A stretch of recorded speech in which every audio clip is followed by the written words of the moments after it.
Glad that you could join us this morning for the last part of our four-part series titled A Day in the Life of Jesus of Nazareth. So our series started off with Jesus being full of prayer, continued with him being full of grace, followed with his disciples being fully trained, and then we'll end today with Jesus being full of wonder. Kyle led us off pointing to Jesus totally emptying himself before God right before he calls the 12 to himself. And that all-night prayer led to him having power, clarity, and purpose after that communion with the Father. After a night of little to no sleep, Jesus descends to the plain and delivers a message to his closest followers, as well as many hurting and sick that sought him out to be made whole.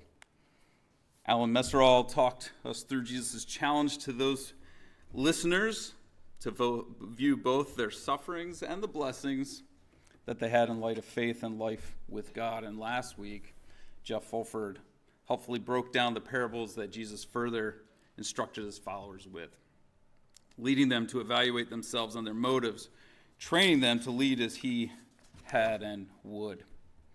Evening to evening, this day in the life will close with Jesus walking home. Tired from lack of sleep, interactions with crowds, the activity of teaching and healing, Jesus then has an encounter that amazes him. An encounter with a centurion, and more precisely, an encounter with this centurion's faith. I feel today a burden of expectation that you guys may have. I've developed a habit of using object lessons, which I use to help you recall truth from my message. And so if you've been waiting with bated breath, perhaps you're not able to hear anything else until you know what it's going to be, so I might as well just get it out.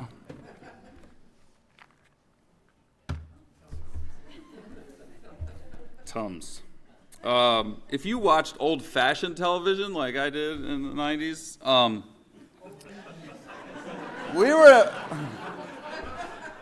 we were bombarded with commercials, with ads for indigestion aids and heartburn relief, and neither of those things did I know then. But I gleaned tidbits of information from the marketing geniuses of that time, and maybe you too recall the tum-ta-tum-tum, like this jingle used in the commercials. It's seared into my mind, and I can't tell you why these things come to me when I'm preparing to teach, but they do.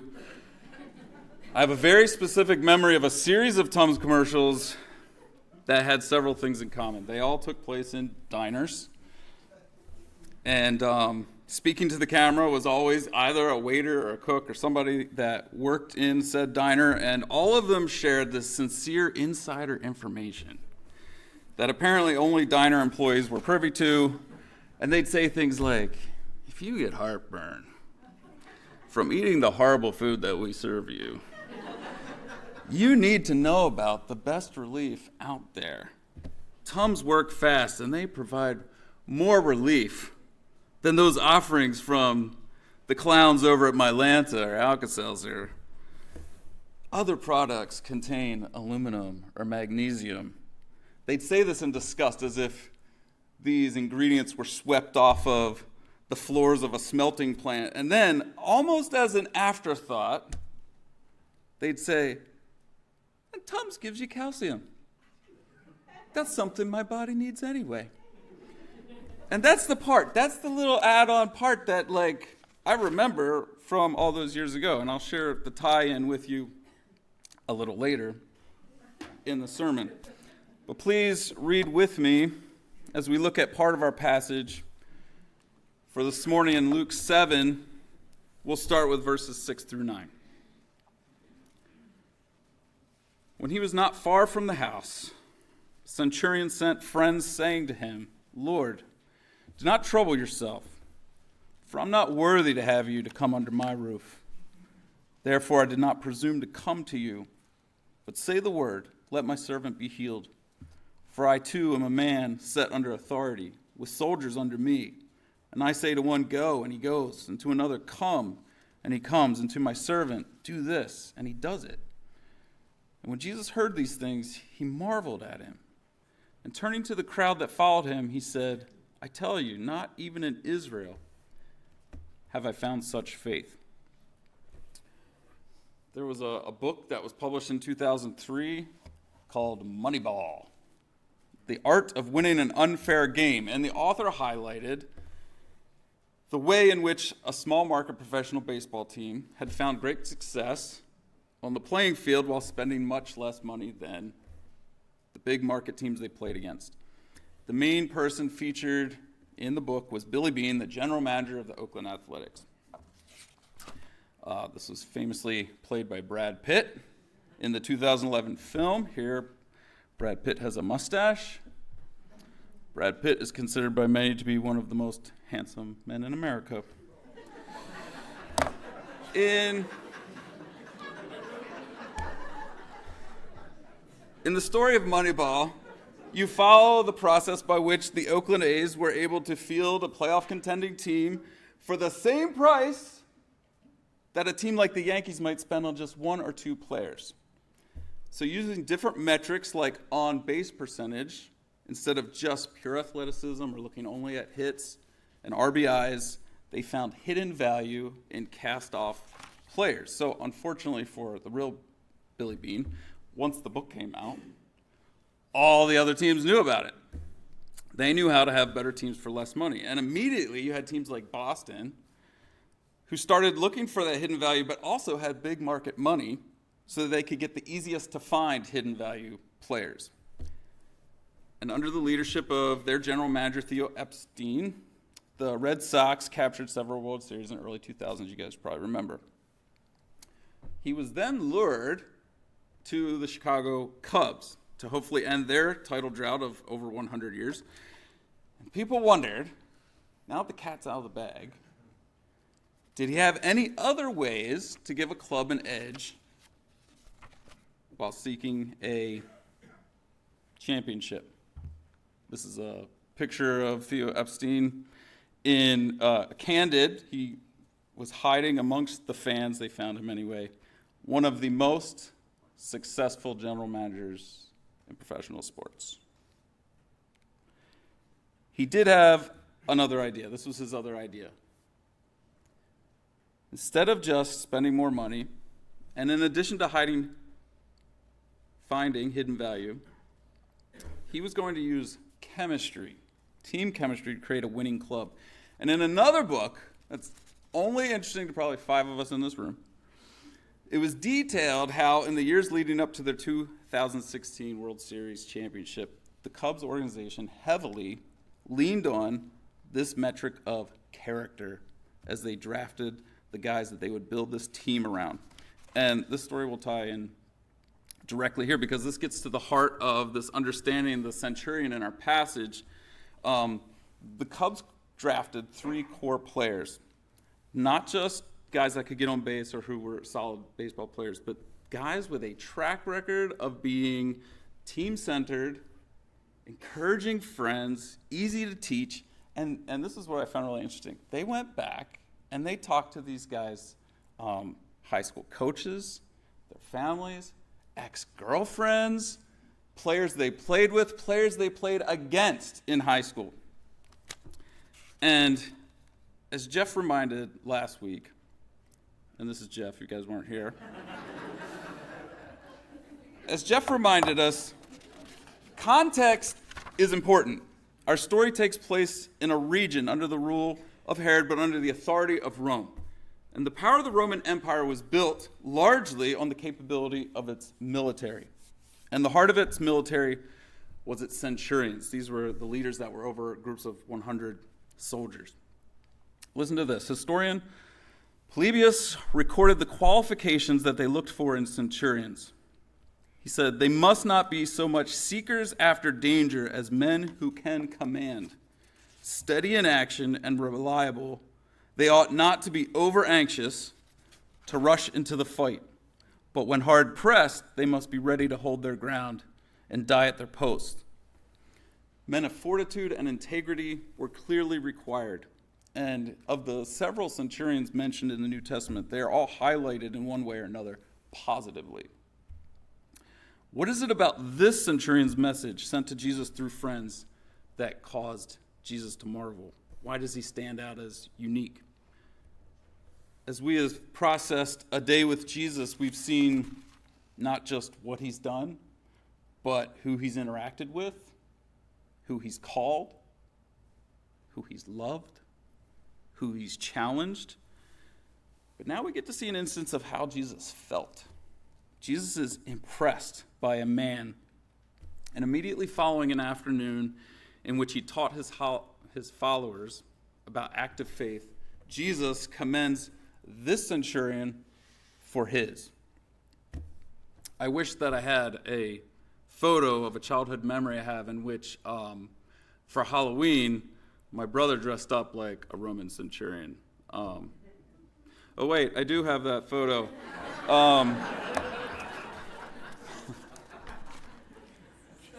Three quick memories here. My sister, Beth Dunkerton, was a construction worker, and with the hard hat and mustache, no one knew it was her.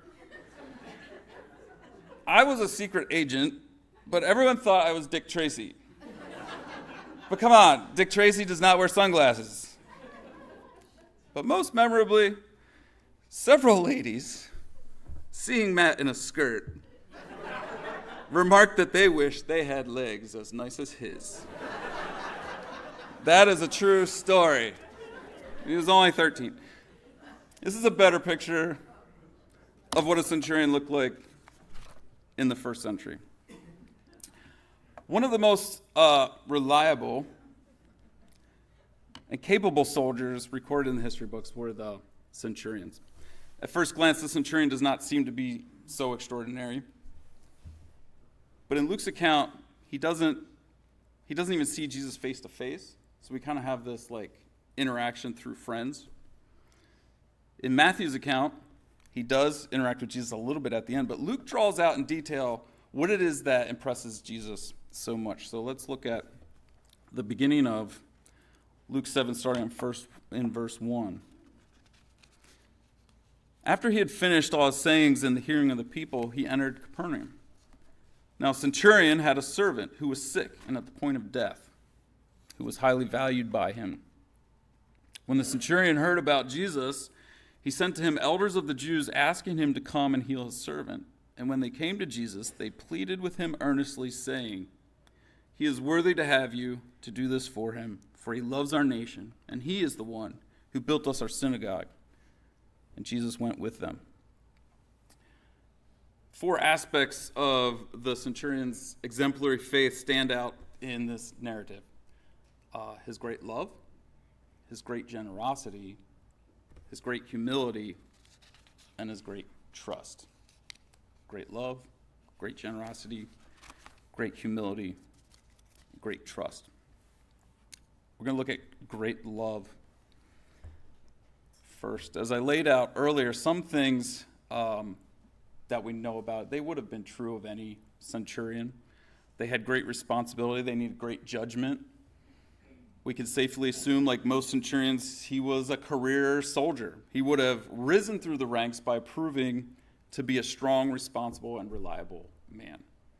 He would be brave, loyal. He'd be a skilled fighter. And in his post now, he was responsible at some level for keeping order, enforcing laws, and even overseeing the collection of taxes. But please see the love that he has for his servant as uncommon. The Greek word doulos is translated slave, and it is a specific term describing a person purchased, so somebody that was bought as a slave. In that time and place, this meant that the slave was owned. The slave was completely subject to the will and control of his master. In verse 7, though, he uses a Greek word that has a more familiar meaning like child or son. That's how he refers to him. And this suggests great affection and potentially that he was a younger man. He also as it's translated highly regarded in the original word, that would be one that might be referred to, like you use referring to a distinguished guest. That's how he thought of this servant or slave, someone held in honor. Secular writings from and about this period of history show how different the owner-slave relationship usually was. Aristotle himself described a slave as a living tool. Masters could kill a slave on a whim for any reason. They were often abused, they were often taken advantage of, they were often traded like livestock. But to treat the poor, the hungry, the destitute, the persecuted with affection, does that sound like what Alan discussed in his sermon? The Sermon on the Plain, Jesus wasn't saying that wealth was wrong any more than he was saying that hunger was good. But he was saying that radical love, that radical giving, the radical forgiveness, and the radical obedience that he talked about, they looked very much like doing what no human demanded for the sake of reflecting the very God who showed love to the unlovable. So the God that gave his son for the redemption of hopeless people, and in the flesh of Jesus was obedient to death, a death that was for us. Culture and law did not demand the love of a slave, but this man did it anyway. I remember reading, it's probably on ESPN or something like that, but I remember reading a long story about basketball legend Michael Jordan in retirement. And a big part of the story was his relationship with a man that he would affectionately, he would call him Pops. And this is a picture of Michael Jordan, perhaps the greatest basketball player to ever play the game.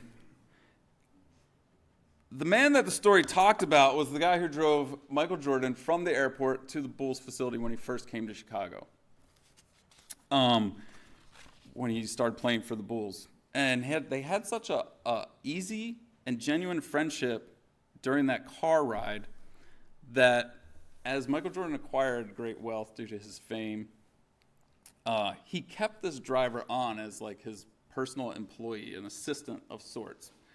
And midway through Michael Jordan's career, his father was shockingly murdered, and this man kind of ended up filling a role for him as a father figure of sorts, even though he was not that much older than Michael Jordan, they became even closer through that.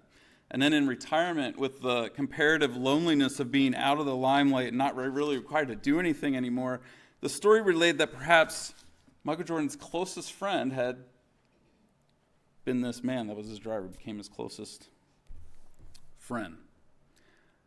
As Matthew describes this situation, the servant is paralyzed and close to death. The centurion, with compassion and in great desperation, explores everything in his power to help his servant. After great love, we see the centurion exhibiting great generosity. Digging deeper, we can also understand the bizarre circumstance of Jewish leaders going to Jesus on the centurion's behalf.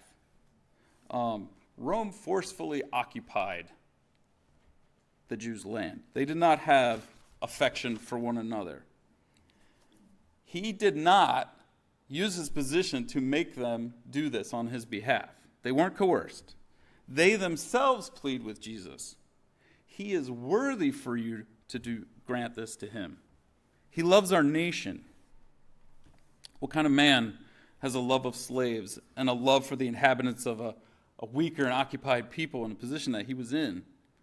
Love that is more than statement or abstract sentimentality.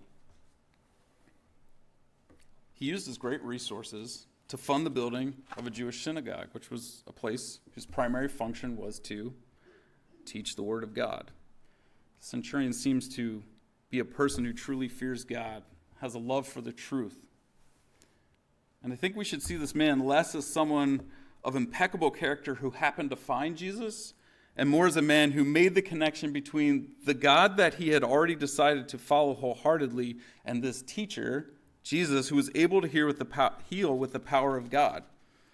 He didn't just hear about Jesus in passing, he sought him out. His great generosity exhibited in who he loved and how he loved is followed by a demonstration of great humility. Again, Alan's message from Luke 6 in the Sermon on the Plain, he noted that in verse 20, it says, a genuine disciple of Jesus is marked by acknowledgement of spiritual bankruptcy. The poor Jesus speaks to are not just physically destitute. It's blessed to be poor in spirit because they're humbled by their state of being spiritually bankrupt. Without God's help, hopeless. And when you truly know that that is you, when you truly know that that is you, your approach to anyone who can help you or save you is in a posture of complete lowliness. I'm not worthy to have you in my home. It kind of echoes Peter in Luke 5 when he says, go away from me, Lord, for I'm a sinful man. And this centurion, desperate enough to make a plea for Jesus' help, now has become increasingly convicted of his utter sinfulness and felt unworthy to have Jesus into his home. The tax collector in Luke 18 is unwilling to lift his eyes to heaven when he prays, and beating his breast, asks God to be merciful to him, a sinner. It's a posture of understanding who they are. And this centurion aches for his servant's life, yet he feels the depravity of his state before a righteous God, and he dares not inconvenience Jesus, whom the centurion is calling Lord. This is quite an emotional seesaw, like to need desperately, but at the same time know you're unworthy of the help of the one who can give it. And so he says through a group of friends sent to intercept Jesus, Lord, do not trouble yourself further. How often that we can pray with a quite different tone, as if to say, Lord, please trouble yourself, neglecting to even add, if it's your will. The centurion understood that his sin was an affront to Jesus' holiness, but he did not fully understand his provision of grace and mercy, but even perhaps not fully understanding God's grace, he asked for it. His exhibition of humility is followed by an exhibition of great trust. I'm not worthy of your personal attention, but just say the word. And I think what comes next is a great example of why centurions were effective in their role within the greater military and the political machine that was the Roman Empire. Because he says, I also am a man placed under authority, with soldiers placed under me. Jesus had command, but he also was commanded. The centurion puts himself in the position of a man commanded, and he puts Jesus in the position of a man commanding. He recognized that Jesus is under someone more powerful. The centurion does not appeal to his own position other than to say, look, when I tell somebody to do something, they do it. We just saw how he calls himself unworthy of Jesus' help. He appeals to Jesus working on behalf of the Father and able to summon the sickness out of his servant without even being in his presence. He understood who Jesus was, and that as the servant of God, he had the same authority over life and death that he had as a centurion over soldiers and slaves. To me, this sounded like that challenging statement, faith like a child. Because while little children don't know much about anything, they know how to trust, blindly and fully. And it's perhaps their acknowledgement of how little they are and how much they need help that leads Jesus to appeal to his followers to have faith like them. Why was the centurion's faith so great? In a movie that I won't name, a soldier in training, self-proclaimed as not a smart man, assembles his rifle in record time, well before anyone else, and the drill sergeant, flabbergasted, asks him, why did you do that so fast? And he answers with a tone of questioning. Because you told me to, drill sergeant? He doesn't understand why the drill sergeant was surprised. He had done exactly what the drill sergeant had asked. He just didn't realize how rare it was for someone to actually do what they were instructed. Jesus, following a sermon in which he admonishes his followers to act radically, encounters a man who seems to take the words of 1 Timothy 6 that Alan shared in his message simply and literally. And although this was written after this, obviously, the words in Timothy admonish believers to hope in God, be rich in good works, be generous, take hold of that which is life. Jesus could have asked, Centurion, why did you ask me to save a man from death? And then insist you weren't worthy of this help? And then inquire if I'd be willing to merely speak your servant back to good health, trusting that I could do it? And he might have replied, because you can, Jesus, and I'm not worthy. And don't take the fact that Jesus wonders at this lightly. Nearly everyone wonders at Jesus. There's no doubt that Jesus Christ is the most amazing person who ever lived. The Gospels repeatedly record that people were astounded, astonished, even traumatized by the words that he spoke and the miracles that he performed. Matthew 7, after hearing the sermons on the Mount, the crowds were amazed at his teaching. Matthew 8, Jesus' calming of a fierce storm, the calming of it was so intense that the disciples feared for their lives. Mark 7, Jesus casts out a demon from a mute man, and the crowds were amazed, saying, nothing like this has ever happened in Israel. John 7, those who hear Jesus teach in the temple question where he got his wisdom. Matthew 15, huge crowds flock to see Jesus along the shore of Galilee. They marvel as they saw the mute speaking, the cripples restored, the lame walking, the blind seeing, and they glorified the God of Israel, it says.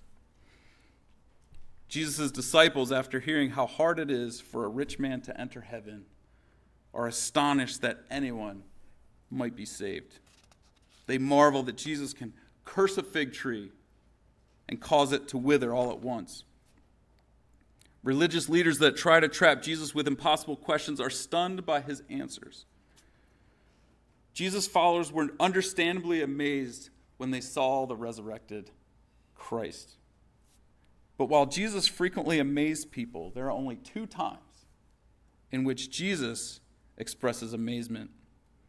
In Mark 6, Jesus wonders at the unbelief of those in Nazareth after they were first amazed at his teaching. How could they have so little faith? And the second place is here. Jesus marvels at this Gentile centurion. And aside from who the centurion is, Jesus is amazed at what he is. The theme of the sermon Jesus gives earlier this day is true discipleship. And this Roman soldier was a living model of the genuine faith of a disciple of Jesus Christ. Everything that Jesus said was characteristic of a true disciple. Everything that Jesus said was a characteristic of a true disciple marked this man. Yes, he's humble, but he loved people that ordinarily would be seen as enemies. He was generous with his money, and he gave his affection to unlikely people, including slaves. He was obedient to the kind of actions Jesus modeled himself. Turn the other cheek when you are struck. Jesus was hit repeatedly for us, and that was before his scourging and before his crucifixion. Give your shirt also when asked for your cloak. Jesus was stripped bare of all his clothing in taking our place of condemnation. God indeed demonstrated his great love for us, and that while we were still sinners, Christ died for us. Loving who he didn't have to love, giving what he didn't have to give, trusting when it wasn't easy to trust. Humble enough to not get what he so desperately wanted, but having the faith that Jesus would be gracious anyway. It all seems so straightforward and simple, this posture of humility and trust. To follow Christ is to be like Christ. As other speakers in this series pointed out, the concept is easy, but the doing is hard. I promise to reveal the object lesson in this bottle of antacid tablets. The thing that I distinctly remember from those old commercials was the casual afterthought statement, Tums give you calcium. That's something your body needs anyway.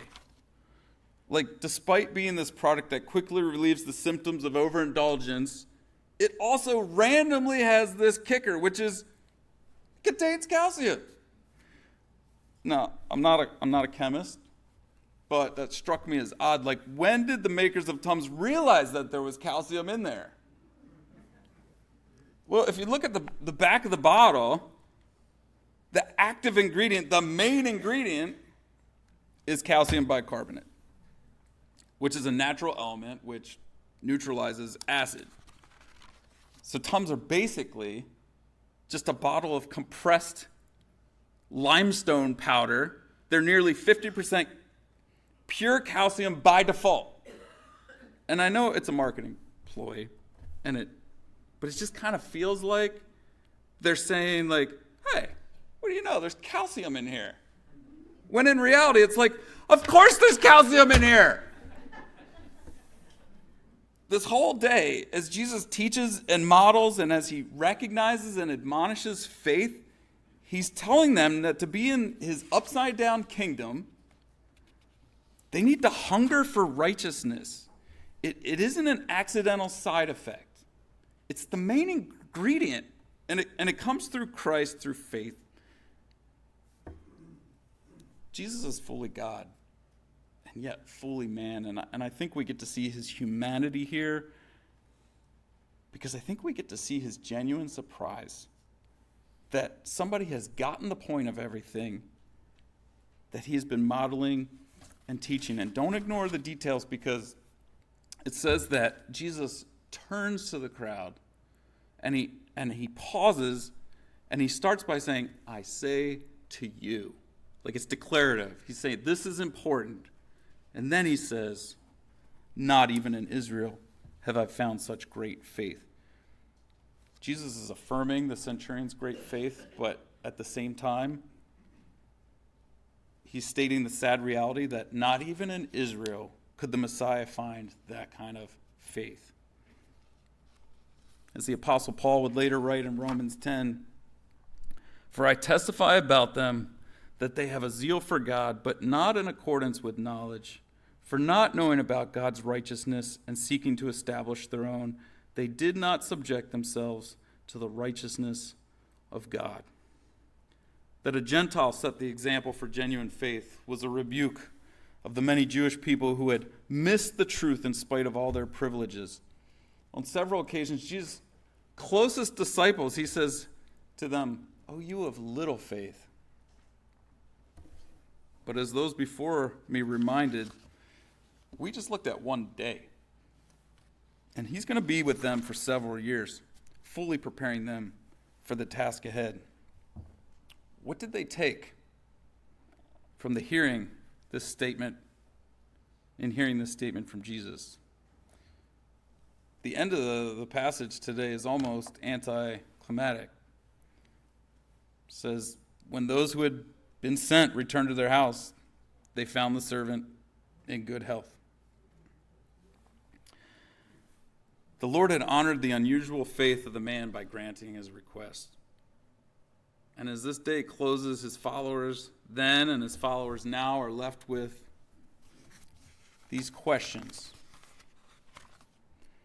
Do I live like I believe what Jesus taught is true? Am I appreciating and administering his grace? Am I fully trained in my heart and in my goals? Do I possess faith that is simple yet intentional and doggedly determined to cling to Christ, the one we now know as the author and finisher of our faith? close in prayer, and Brian has a song to close this out. But I think the big challenge from this is like we can all identify that kind of faith, but it is so hard to like be intentional about working that in to our own walk. How do we do that? How do we make that constant? It's only with his help that we can do it. Let's pray. Dad, you love us with a never-ending love. You've called us to yourself and you've made us righteous. Give us strength to live righteously. May you grant us wonder-inducing faith, and may it be contagious. We love you. Amen.